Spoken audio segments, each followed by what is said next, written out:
You were going to talk about, so there were other reasons that there could be other reasons for ghosting, maybe. Oh, we did talk about that, but I think it was just the being intentional and deciding when you're doing something that takes that extra bit of energy or puts you in a vulnerable place, like how you can support yourself in that. Mm-hmm. Yeah. And kind of the mind over matter, right? Like choosing to do it. One thing is, deciding when it's a good space for you to do it, when it feels like you're going to have the energy. And then you can also create the energy, right? But I don't remember what I was going to say about that.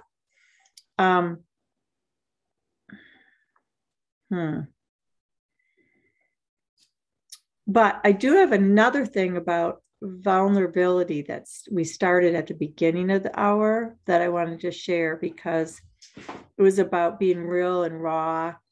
And who read that at the beginning of last hour? Was it?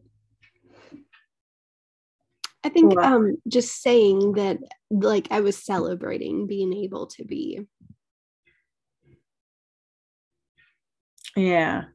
But what it reminded me of is my niece was just telling us that she got, so she was nominated. She works for the NCAA, and she was nominated as one of the top employees of the year. And it got narrowed down to 10 people, and she was one of the top 10. And then they had to do interviews, and it was narrowed down to 5. And so she's still in the top 5. Well, she was telling about the interview, and that she heard afterwards that she had made some of the people on the committee actually cry. And I said, what do you think caused that? And she said, I think it's because I shared some really tough things that I had to deal with through COVID, and it was like the story of that. And she said that, and we were talking about how that's the kind of stuff that builds connection, right? Like when you can really feel that that somebody else experiences similar feelings to you, and they've opened up to share their story, and you can relate to it, right?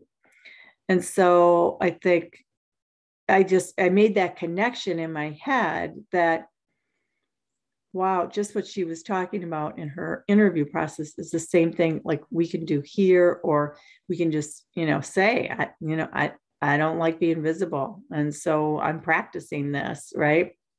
And that resonates with me more than, trying to cover that up and just, yeah, I've got another sale, or I talked to 20 people and I got 10 to say yes. That's all good and fine too, because I want to celebrate that. But I also love celebrating, I'm practicing, I'm growing. So that's the connection I was making. Anyhow, we are at 10 after the hour. And so, Foxy, if we don't see you again, we'll hold the space for those kiddos and talk to, otherwise we'll see whoever we see at 10 to the hour.